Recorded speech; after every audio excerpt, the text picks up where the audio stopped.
नमस्कार। आज हम बात करने वाले हैं पेरिस वैश्विक जलवायु पोषण शिखर सम्मेलन की, यानी Paris global climate financing summit की। तो हाल ही में जो है ये समिट हुई है पेरिस में, और इसके कुछ मुख्य ऑब्जेक्टिव्स कह लीजिए या कुछ ऐसे हाइलाइट्स कह लीजिए जो जानने बहुत ही जरूरी हैं। तो उन्हीं के बारे में हम आज चर्चा करेंगे। तो हाल ही में जो है पेरिस में एक नए वैश्विक वित्तीय समझौते हेतु शिखर सम्मेलन का आयोजन किया गया, और जिसका जो उद्देश्य रहा वो ये था कि जो भी विकासशील देश हैं उनके लिए वित्तीय सहायता की कमी से निपटना। तो जो फाइनेंशियल सपोर्ट है डेवलपिंग कंट्रीज के लिए, उसके बारे में इस ग्लोबल फाइनेंशियल पैक्ट में बात करी गई। तो शिखर सम्मेलन की घोषणा यूएनएफसीसीसी के 27वें कॉन्फ्रेंस ऑफ पार्टीज में की गई थी, यानी COP27। उसी के साथ साथ भारत के वित्त मंत्री भी इस सम्मेलन में शामिल हुए। तो बात करें कि क्या है ये समिट, मतलब क्या है ये शिखर सम्मेलन।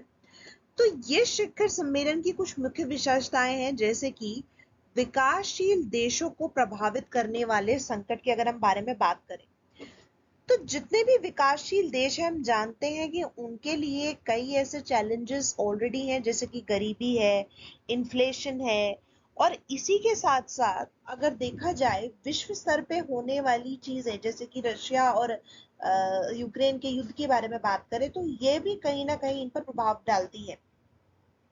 तो आर्थिक चुनौतियों के अलावा पर्याप्त जलवायु वित्त की कमी के बावजूद विकासशील देशों पर अपनी अर्थव्यवस्थाओं को कार्बन मुक्त यानी डीकार्बनाइज करने का दबाव है।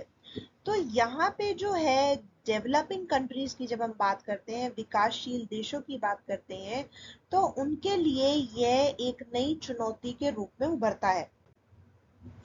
तो जब हम बात करते हैं ग्लोबल साउथ की, तो ग्लोबल साउथ की जो कंट्री है वहां के लीडर्स की कुछ डिमांड है। डिमांड की अगर हम बात करें कि ग्लोबल साउथ के नेताओं की मांग है कि बहुपक्षीय विकास बैंक यानी सीमा पर चुनौतियों का समाधान कर जलवायु वित्त सहित विकास के लिए अतिरिक्त संसाधन प्रदान करें। तो जो हमें रिसोर्सेज चाहिए, उसी के साथ साथ यहाँ पे क्लाइमेट फाइनेंस की जब हम बात करते हैं, वह भी एक महत्वपूर्ण मुद्दा यहाँ पे बन जाता है।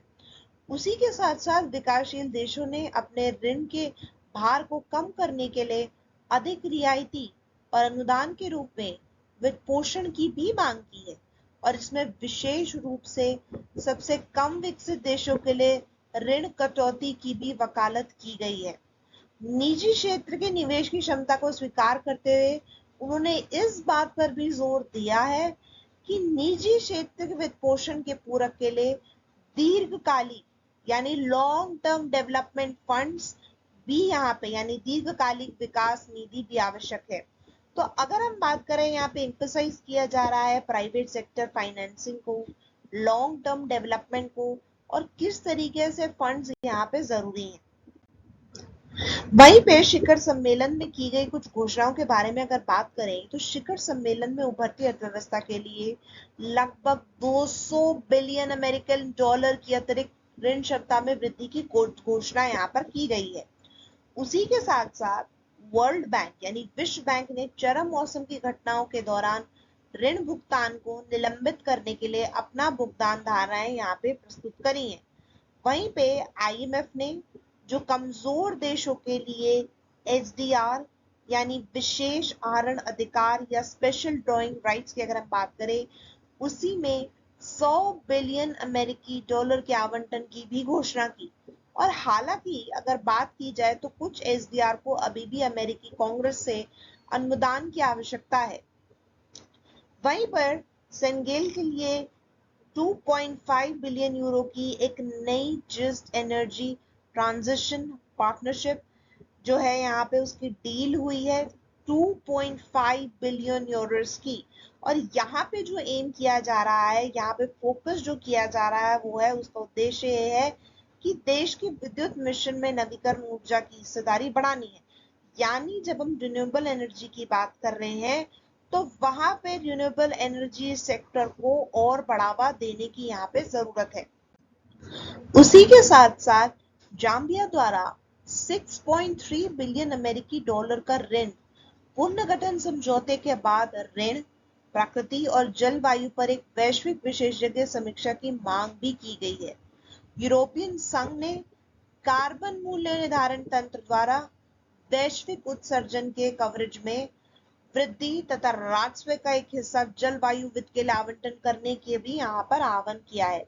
यानी कार्बन प्राइसिंग मैकेनिज्म की हम यहाँ पे बात कर रहे हैं। उसी के साथ साथ हम बात करें एक गोल की, एक टारगेट की जो यहाँ रखा गया है। शिखर सम्मेलन ने संकेत दिया है कि इस वर्ष लंबे समय से प्रतीक्षित 100 बिलियन अमेरिकी डॉलर का जलवायु वित्तीय लक्ष्य प्राप्त किया जाएगा और यह प्रतिबद्धता वर्ष 2009 में कोपेनहेगन में UNFCCC COP15 में भी की गई थी। तो सबसे पहले अब हम जानेंगे कि क्या है जलवायु वित्त। जब भी हम जलवायु वित्त की बात करते हैं यानी क्लाइमेट फाइनेंसिंग की बात करते हैं, तो यहाँ पे हम बात कर रहे हैं लोकल, नेशनल और ट्रांसनेशनल फाइनेंसिंग की। तो ये स्थानीय, राष्ट्रीय या अंतरराष्ट्रीय वित्त पोषण को संदर्भित करता है जो सार्वजनिक, निजी और वित्त पोषण के वैकल्पिक स्रोतों से प्राप्त किया गया है। साथ ही ये जलवायु परिवर्तन को संबोधित करने वाले शमन एवं अनुकूलन कार्यों का समर्थन करता है।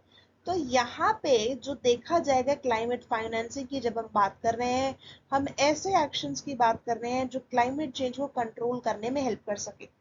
वहीं पे जो ग्लोबल डिस्कशन से रिलेटेड अगर हम बात करें तो UNFCCC Kyoto protocol, Paris agreement में अधिक वित्तीय संसाधनों वाले देशों ने तो उन लोगों को वित्तीय सहायता देने का आह्वान किया है जो कम संपन्न और अधिक असुरक्षित यानी विकासशील देश हैं। तो फाइनेंशियल रिसोर्सेज की हम बात करें तो वो देने का यहाँ पे एक बहुत बड़ा फैसला किया गया है और उन देशों के लिए जो कि काफी वनरेबल हैं। तो ये जो है, ये पूरी प्रक्रिया जो है common but differentiated responsibility and respective capabilities यानी CBDR या समान परंतु वेदित उत्तरदायित्व के सिद्धांत के काफी अनुरूप है। तो UNFCCC COP26 में जलवायु परिवर्तन के प्रभावों को अपनाने के वैश्विक लक्ष्य को प्राप्त करने में विकासशील देशों का समर्थन करने के लिए नई वित्त प्रतिज्ञाएं की गई हैं। तो क्या महत्व है इस पूरे क्लाइमेट फाइनेंसिंग का? तो जलवायु परिवर्तन प्रभाव की अगर हम बात करें किस तरीके से सभी के लिए घातक है, तो अभी हमें जरूरत है एक ऐसी क्लाइमेट पॉलिसी की और उसी के साथ साथ लार्ज स्केल इन्वेस्टमेंट की जो कि ये जो है एटमॉस्फेयर में हो रहे कार्बन एमिशंस को किसी तरीके से कंट्रोल कर सके और पोल्यूशन से बचा सके।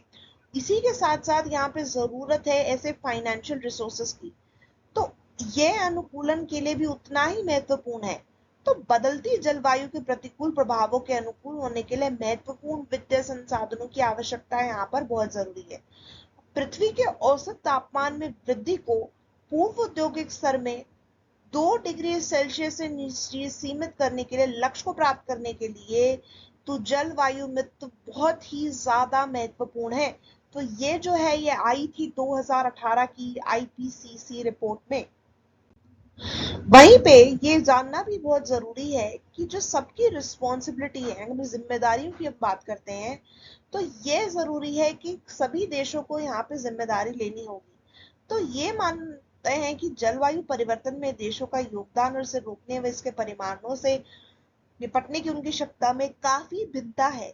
इसीलिए विकसित देशों को विभिन्न प्रकार की कार्रवाइयों के माध्यम से जलवायु वित्त जुटाने में अग्रणी भूमिका निभानी चाहिए और जिसमें देश संचालित रणनीतियों का समर्थन करना और विकासशील देशों की जरूरतें एवं प्राथमिकताओं पर ध्यान देना भी बहुत ही ज्यादा जरूरी है। उसी के साथ साथ अगर हम बात करें इनिशिएटिव्स की जो क्लाइमेट फाइनेंसिंग यानी जलवायु वित्त से रिलेटेड है, तो वर्ष 2002 में 192 सदस्य देशों ने UNFCCC COP16 में ग्रीन क्लाइमेट फंड GCF के निर्माण पर सहमति जताई थी। तो ग्रीन क्लाइमेट फंड की अगर हम बात करें तो जो इसकी स्थापना हुई वो इसीलिए हुई ताकि डेवलपिंग कंट्रीज को सपोर्ट किया जा सके, ताकि जो भी वो पहल कर रहे हैं क्लाइमेट चेंज में और लो एमिशन हो सके। तो जो GCF की स्थापना जलवायु परिवर्तन से निपटने के लिए की गई और विकासशील देशों को कम उत्सर्जन और जलवायु परिवर्तन के प्रभावों को कम करने वाली व्यवस्थाओं की ओर उन्मुख होने के प्रयासों से मदद करने के लिए की गई थी। तो इसका मुख्यालय जो है, हेडक्वार्टर्स जो है, वो रिपब्लिक ऑफ कोरिया में स्थित है। और COP27 शिखर सम्मेलन में संयुक्त राष्ट्र के प्रतिनिधियों ने जलवायु संबंधी आपदाओं के कारण सबसे कमजोर देशों में होने वाले जो नुकसान है उनकी भरपाई के लिए नुकसान और क्षति यानी लॉस एंड डैमेजेस फंड की भी जो यहाँ पे सहमति दी है। वहीं पे अगर भारत में बात की जाए तो national adaptation fund for climate change यानी राष्ट्रीय जलवायु परिवर्तन अनुकूलन कोष है, जिसकी स्थापना वर्ष 2015 में विशेष रूप से जलवायु परिवर्तन के प्रतिकूल प्रभावों के प्रति संवेदनशील भारत के राज्यों और केंद्र शासित प्रदेशों के लिए जलवायु परिवर्तन के अनुकूलन की लागत का पूरा करने के लिए की गई थी।